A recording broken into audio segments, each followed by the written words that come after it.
ইন্নাহা লা ইহদাল কুবর, নিশ্চয়ই জাহান্নাম গুরুতর বিপদসমূহের অন্যতম।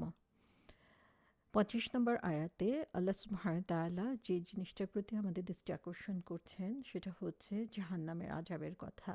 আল্লাহ এখানে বলছেন অবশ্যই জাহান্নাম যত গুরুতর বিপদ রয়েছে তার মধ্যে সবচেয়ে কঠিন, সবচেয়ে গুরুত্বপূর্ণ।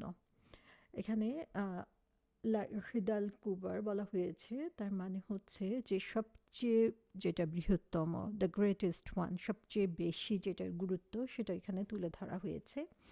এর আগের 3টি আয়াতে আমরা দেখেছি আল্লাহ সুবহানাহু ওয়া তাআলা চাঁদের শপথ করেছেন এবং আল্লাহ সুবহানাহু ওয়া তাআলা শপথ করেছেন রাতের, এবং যখন সেই রাতের অন্ধকার দূর হয়ে যায় সেই জিনিসে, এবং তারপরেই আল্লাহ জাহান্নামের কথা এখানে বলছেন। আল্লাহ সুবহানাহু ওয়া তাআলা যখন কোনো জিনিসের শপথ করেন তখন সেটার অবশ্যই একটা বিশেষ গুরুত্ব রয়েছে, এবং এই গুরুত্ব এবং এর তাৎপর্য আমরা যদি বুঝতে পারি তাহলে পরের কথাগুলো বোঝা আমাদের জন্য সহজ হয়ে যায়। তাফসীরকারগণ বলেছেন আমরা যেমন চাঁদকে দেখতে পাই, রাত্র এবং দিনের যে আবর্তন সেটাকে দেখতে পাই, এবং যে কেউ এটা স্বীকার করবে যে এই আবর্তন বা এই যে সৃষ্টিশীলতা এটা হচ্ছে আল্লাহ সুবহানাহু ওয়া তাআলার যে ক্ষমতা, সে ক্ষমতার অন্যতম একটি নিদর্শন। এবং আল্লাহ এখানে বলছেন যে জাহান্নামও হচ্ছে আল্লাহর যে ক্ষমতা, সেই ক্ষমতার একটি উল্লেখযোগ্য নিদর্শন। তার মানে হচ্ছে যদি চাঁদের যে অস্তিত্ব সেটাকে আমরা মেনে নেই, যদি দিন এবং রাতের অস্তিত্বকে আমরা মেনে নেই, তাহলে জাহান্নামের অস্তিত্ব কেন আমরা মানব না? আমরা জানি যে রাসূল সাল্লাল্লাহু আলাইহি সাল্লাম যখন কোরআনের কথা বলা শুরু করেছেন, আল্লাহ সুবহানাহু ওয়া তাআলার কথা বলা শুরু করেছিলেন, তখন একটা যে গুরুত্বপূর্ণ থিম তিনি আলোচনা করতেন সেটা হচ্ছে মৃত্যুর পরের জীবন এবং সেখানে মানুষের হিসাব নিকাশের ফলাফল। তো সেই জিনিসটা মানতে তাদের কাছে খুব কঠিন ছিল কাফের কুরাইশদের কাছে, যে আমরা যখন মারা যাব, মারা যাওয়ার পরে আবার পুনরুজ্জীবিত করা হবে, সেটা কিভাবে সম্ভব? আবার নাকি আমাদেরকে শাস্তিও দেওয়া হবে সেখানে। তো এই জিনিসটা তাদের কাছে ইম্পসিবল মনে হতো। তো আল্লাহ সুবহানাহু ওয়া তাআলা এখানে বলছেন যে আমরা জানি মরুভূমিতে যখন থাকে তখন চাঁদকে কোনোভাবেই কিন্তু অস্বীকার করার কোনো উপায় নাই। আমরা যারা শহরে থাকি চারদিকে এত বেশি আলো যে রাতে চাঁদের আলোকে আমরা হয়তোবা সেভাবে উপলব্ধি করতে পারি না, কিন্তু যদি আমরা গ্রামে যাই, কান্ট্রি সাইডে যাই অথবা মরুভূমিতে যাই, তাহলে দেখব সেই চাঁদই হচ্ছে একমাত্র বন্ধু যখন সে পথ চলা হয়। তাহলে সে চাঁদ এবং দিন এবং রাতের আবর্তন এটা হচ্ছে তাদের চোখের সামনে প্রতিনিয়ত ঘটছে। তো আল্লাহ সুবহানাহু ওয়া তাআলা বলছেন যে এই জিনিসগুলো যদি তোমরা স্বীকার করো, যদি তোমরা মনে করো যে এগুলো প্র্যাকটিক্যালি হচ্ছে, তাহলে আল্লাহ সুবহানাহু ওয়া তাআলার ক্ষমতার এটা অসম্ভব কিছু না যে আল্লাহ সুবহানাহু ওয়া তাআলা জাহান্নাম সৃষ্টি করে দিবেন।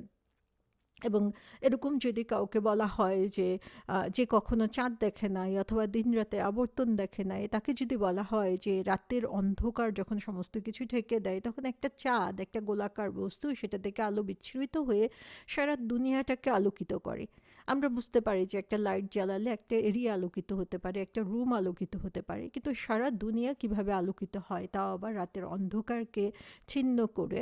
কিন্তু আল্লাহ সুবহানাহু ওয়া তাআলার পক্ষে এটা সম্ভব, এবং এটা আমরা দিনরাত সারাক্ষণই কিন্তু এই জিনিসগুলো দেখছি, কিন্তু আমরা সেটা নিয়ে চিন্তা করি না।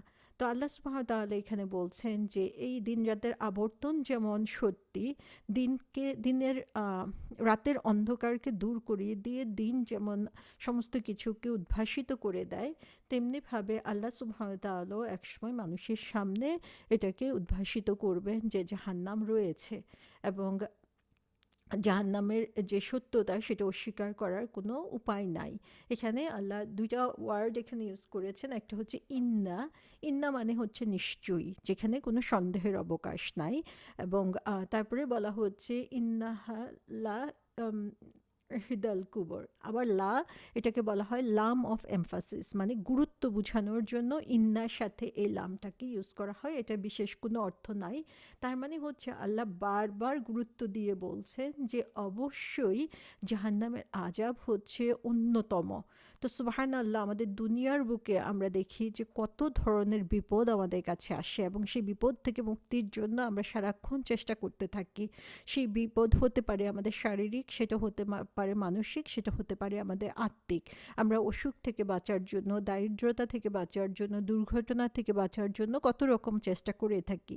দুনিয়াতে যত বিপদ রয়েছে সমস্ত বিপদের মধ্যে আল্লাহ সুবহানাহু ওয়া তাআলা বলছেন যে সবচেয়ে বড় বিপদ হচ্ছে জাহান্নাম। তো আমরা যদি একটু চিন্তা করি তাহলে দেখি যে দুনিয়ার বিপদগুলো সাময়িক, বা দুনিয়ার বিপদ থেকে উদ্ধার পাওয়ার কোনো না কোনো উপায় কিন্তু আমরা পেয়ে যাই।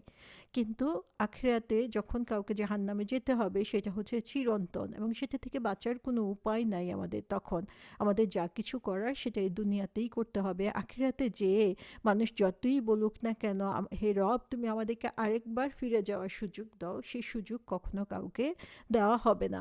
তাহলে সেটা হচ্ছে একটা এমন একটা জায়গা যেখান থেকে ইউটার্ন নেওয়ার কোনো সুযোগ নাই। অথচ আমাদের এখনকার লাইফে আমরা যেই বিপদেই পড়ি না কেন, ইউটার্ন নিয়ে আমরা আবার আগের জায়গায় চলে যাওয়ার একটা সুযোগ থাকে।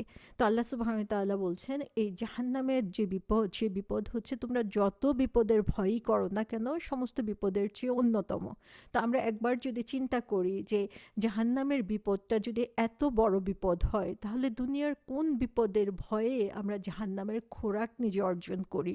যে আমরা যখন অন্যায় কাজগুলো করি বা ভুল পথে চলি, সেগুলো আমাদেরকে জাহান্নামের পথেই নিয়ে যাচ্ছে।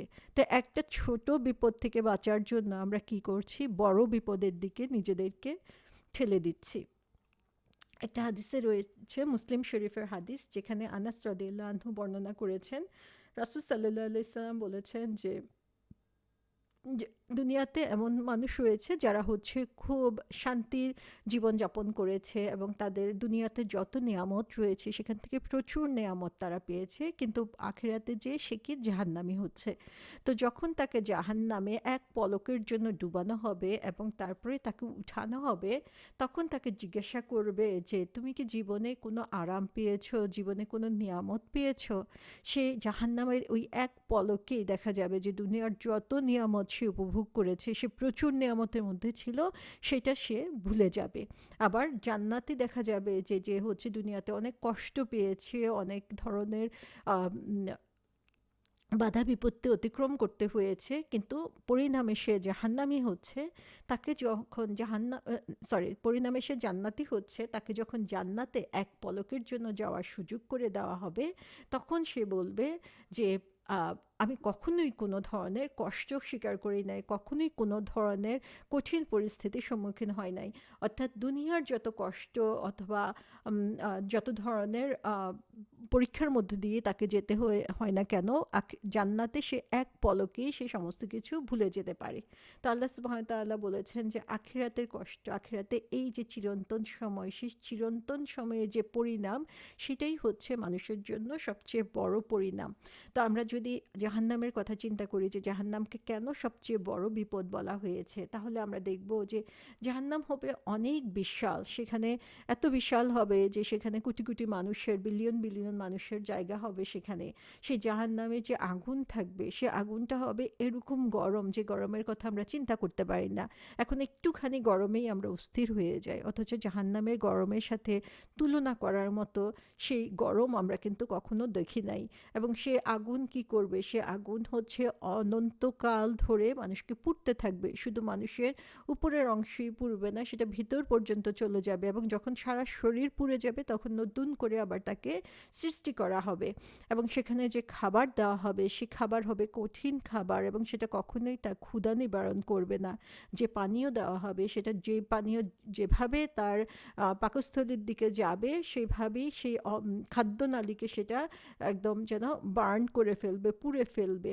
তো এরকম পেইনফুল পানিশমেন্ট, আযাবুন আলিম দেওয়া হবে জাহান্নামের মধ্যে। তাহলে সেই আযাব যদি আমরা দুনিয়ার আযাবের সাথে কম্পেয়ার করি, তখন দুনিয়ার আযাবকে কিছুই মনে হবে না। একজন বিখ্যাত লোকের কথা বলা হয়েছে, ওয়াহাব ইবনে মুনাব্বি। তিনি বলেছেন যে তিনি জাহান্নামের বর্ণনা দিচ্ছিলেন যে যারা জাহান্নামবাসী হবে তাদের কী অবস্থা হবে। তিনি বললেন যে তারা সেখানে ঘুমাবে না, তারা সেখানে মারা যাবে না, অর্থাৎ অনন্তকাল ধরে তাদেরকে নতুন করে আবার সে জাহান্নামের আগুনের মধ্যে ফেলা হবে। তারা জাহান্নামের আগুনের উপর দিয়ে হাঁটবে, সেখানেই বসবে, সেখানেই থাকবে, চারদিক থেকে আগুন তাদেরকে সারাক্ষণ ঘেরাও করে রাখবে। তো এই যে জাহান্নামের যে আযাব, সেগুলো বলতে বলতে তিনি কাঁদতে থাকতেন এবং কাঁদতে কাঁদতে তিনি বেহুঁশ হয়ে যেতেন। এমনভাবেই তিনি উপলব্ধি করেছিলেন যে আল্লাহ সুবহানাহু ওয়া তাআলা এটাকে যে কঠিন বিপদ বলেছেন, অন্যতম বিপদ বলেছেন, সেটাকে তিনি এমনভাবেই উপলব্ধি করতে পেরেছিলেন। এবং তারপরে আল্লাহ বলছেন ৩৬ নম্বর আয়াতে, নাযীরুল লিল বাশার, যে এটা হচ্ছে মানুষের জন্য সতর্ককারী। এটা হচ্ছে একটা নাজির, নাজির মানে হচ্ছে একটা ওয়ার্নিং। আল্লাহ সুবহানাহু ওয়া তাআলা বলে দিচ্ছেন যে এই যে আল্লাহ এই কথাগুলো কোরআনে বলে দিচ্ছেন, এই কথাগুলো কি জন্য? যাতে মানুষ সতর্ক হয়, মানুষ যাতে বুঝতে পারে, মানুষ যাতে এখনই তার প্রয়োজনীয় স্টেপ নিতে পারে। যেটা আগেই বলেছে যে সেই যখন হাসরের ময়দানে মানুষ হাজির হবে, সে স্বাভাবিকভাবেই বুঝতে পারবে সে কোন দিকে যাচ্ছে, জান্নাতের দিকে নাকি জাহান্নামের দিকে।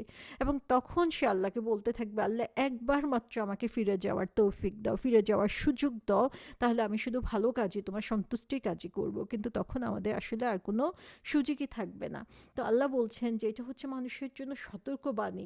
এবং এখানে আমরা দেখি যে এই যে সতর্কবাণী কার জন্য বলা হয়েছে? বলা হয় নাই যে এই সতর্কবাণী হচ্ছে শুধু মুসলমানদের জন্য, এই সতর্কবাণী শুধু মুমিনদের জন্য, এটা শুধু কাফেরদের জন্য, তা না। এই সতর্কবাণী হচ্ছে সবার জন্য। বাশার মানে হচ্ছে হিউম্যান কাইন্ড, বাশার মানে হচ্ছে মানব জাতি।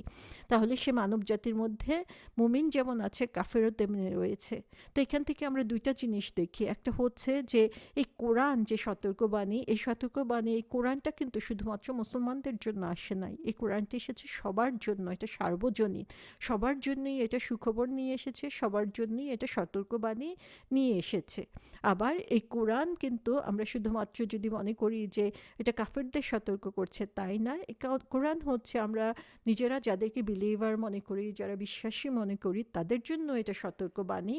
তার কারণ হচ্ছে যে আমরা শুধু নিজেদেরকে ইমানদার মনে করে বসে থাকলেই হবে না, আমাদেরকে প্রতিনিয়ত স্মরণ রাখতে হবে যে আমরা কি আল্লাহ সন্তুষ্টির জন্য করছি, আমরা কি আল্লাহ দেখানো পথে করছি, আমরা কি আদৌ জানছি যে আল্লাহ সুবহানাহু ওয়া তাআলা আমাদেরকে কি করতে বলেছেন। তো আল্লাহ এখানে বলে দিচ্ছেন যে এটা কোনো স্পেসিফিক গ্রুপের জন্য না, এটা হচ্ছে সমগ্র মানব জাতির জন্য। এবং যেহেতু সমগ্র মানব জাতির জন্য, সবারই এখান থেকে শিক্ষা রয়েছে, সবাই এখান থেকে লেসন নিয়ে তাদের নিজেদের জীবনকে গড়ে তুলতে পারে। তো বিলিভারদের জন্য সতর্কবাণী, তারা যাতে ভালো কাজগুলো বেশি বেশি করতে পারে, এবং কাফেরদের জন্য সতর্কবাণী, তারা যাতে যে অন্যায়গুলো করছে সেগুলো উপলব্ধি করে সেগুলো থেকে তওবা করতে পারে। তো আমরা দেখি যে কোরআনে বারবার আল্লাহ সুবহানাহু ওয়া তাআলা আমাদেরকে এই বিভীষিকা থেকে আশ্রয় পাওয়ার জন্য দোয়া শিখিয়ে দিয়েছেন। রাসূল সাল্লাল্লাহু আলাইহি ওয়াসাল্লাম আমাদেরকে দোয়া শিখিয়েছেন, আল্লাহুম্মা আজিন্না মিনান নার, যে আল্লাহ তুমি আমাদেরকে জাহান্নামের আগুন থেকে রক্ষা করো। কোরআনে সূরা আল ফুরকানে আমরা দেখি আল্লাহ বলছেন ৬৫ এবং ৬৬ নম্বর আয়াতে, রব্বানা আসরিফ আন্না আযাবা জাহান্নাম, যে রব্বানা, হে আমাদের রব, আসরিফ আন্না, যে তুমি আমাদেরকে জাহান্নামের যে আযাব সেটা থেকে তুমি আমাদেরকে দূরে সরিয়ে রাখো। এবং সেখানে বলা হচ্ছে যে সত্যি এই যে জাহান্নামের আযাব, সেটা হচ্ছে ইনসেপারেবল, পার্মানেন্ট পানিশমেন্ট, যে এটা থেকে কেউ বেঁচে যেতে পারবে সেটা কেউ আশা করতে পারে না। এবং আল্লাহ সুবহানাহু ওয়া তাআলার কাছে প্রতিনিয়ত আমাদেরকে এটা থেকে আশ্রয় চাওয়ার জন্য বলা হয়েছে। তাহলে জাহান্নামের পানিশমেন্ট হচ্ছে, আমরা যত কষ্টের কথা চিন্তা করি না কেন, সমস্ত কষ্টের মধ্যে অন্যতম হচ্ছে এই জাহান্নামের পানিশমেন্ট, জাহান্নামের শাস্তি।